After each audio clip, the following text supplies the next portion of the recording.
There's a person in your life right now who you barely see online. No selfies, no holiday photos, no "look what I'm eating" stories. And somewhere in the back of your mind, you've probably wondered, what are they hiding? Here's what nobody tells you. They're not hiding anything, they're protecting everything. And by the end of this video, you won't just understand them, you might start questioning why you ever posted at all.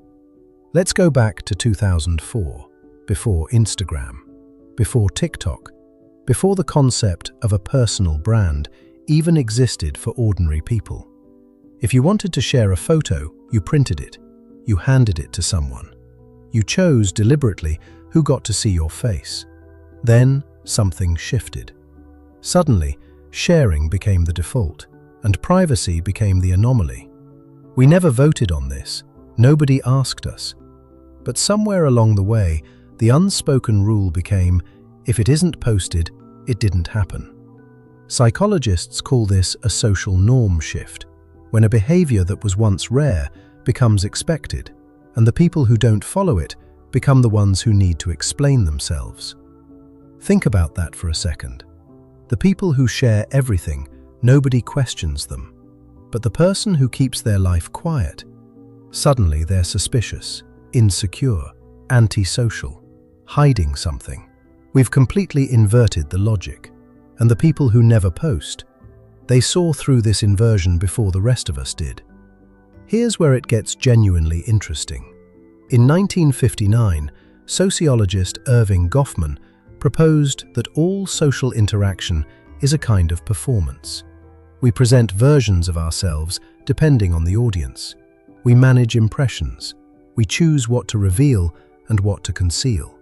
Goffman called everyday life a stage. And he was right. But he wrote that before social media handed everyone a global theatre with a permanent record. What used to be a performance that ended when you left the room now lives forever. Searchable, screenshotable, judged not just by the people who were there, but by anyone who finds it at any point for the rest of your life. People who don't post have, consciously or not, looked at that arrangement and opted out. Not because they have nothing to show, because they decided the stage was not worth the price of admission. Now here's the part that most videos on this topic completely miss. It's not really about social media at all. It's about identity.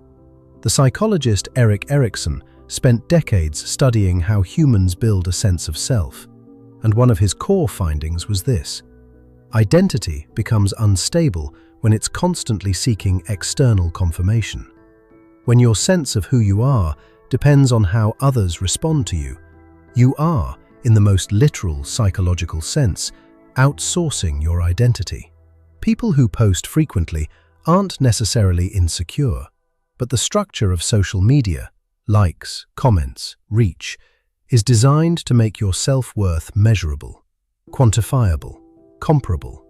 And comparison, as Leon Festinger's social comparison theory tells us, is one of the most reliable ways to make a human being feel inadequate. Psychologists use a term called self-concept clarity, how stable and consistent your sense of self actually is. People who rarely post tend to score higher here, not because they're arrogant, because their identity was built internally, through experience, reflection, and time, not through the accumulation of other people's reactions. They know who they are at 2 a.m. when nobody's looking, and that knowledge doesn't require an audience to stay real. There's also a fascinating finding in cognitive psychology worth knowing about. Researchers studying what they called the photo-taking impairment effect found something counterintuitive. When people photograph an experience instead of simply living it, their memory of that experience is actually weaker.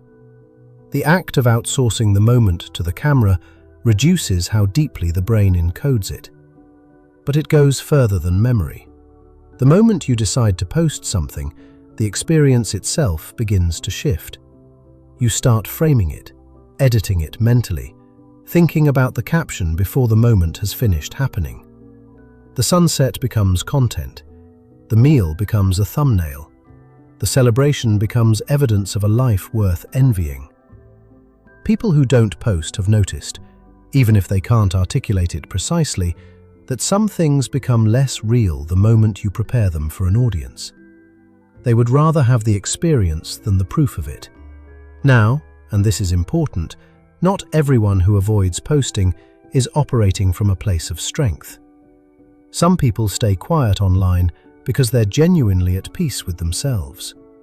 Others stay quiet because the thought of being seen feels genuinely unsafe.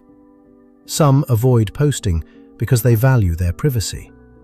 Others avoid it because they're still healing from how they see themselves. The behavior looks identical from the outside, but psychologically, the inner reason is completely different. Silence can be power, but silence can also be protection from pain. And the only way to know which one it is to ask yourself honestly, does not posting feel like freedom, or does it feel like hiding? There's one more dimension to this worth exploring. People who don't post tend to watch more carefully. Not in a surveillance sense, in a perceptive sense. When you're not busy curating your own image, you have cognitive space to actually observe the world around you. You notice the shift in someone's energy, the way a conversation changes when a phone comes out, the gap between what people project and how they actually seem. Psychologists refer to this as reflective processing, the ability to observe, pause, and interpret rather than immediately react or perform. It's the same quality found in high-functioning introverts, in strong leaders, in people who tend to say less but mean considerably more when they do. Silence, in this sense, isn't passive. It's a form of attention that most of us have forgotten how to pay. I want to address one last assumption directly, because if you've ever stayed quiet online, you know it well. People think you're hiding, that you're ashamed of how you look, that you're lonely, struggling, left out. Here's the psychology of that assumption. It's called projection. When we post to feel connected, we assume that not posting means feeling disconnected. When we share to feel confident, we assume that not sharing signals insecurity. We map our own psychology onto other people's behavior, and we get it completely wrong. Because for many people who don't post their photos, the absence isn't a symptom. It's a boundary, a deliberate, considered, psychologically healthy boundary that says, my image belongs to me. My moments belong to the people I choose to share them with. My life is not content. So let me leave you with this. In a world that measures worth in followers, in a culture that treats visibility as virtue, there are people who have quietly, firmly decided otherwise. They are not missing from the feed because they have nothing to offer. They are missing because they understand something profound, that the value of a moment is not increased by sharing it, that the depth of an identity is not proven by displaying it, that confidence, real confidence, has never needed a caption. The quietest people in the room are often the most certain. Not certain that they're right, certain of who they are. And if you've watched this far, maybe because something in this video felt familiar, then you already understand what I mean. This channel exists for the people who think deeply, who ask uncomfortable questions, and who'd rather understand human behavior than simply perform it. If that's you, subscribe, because we're just getting started.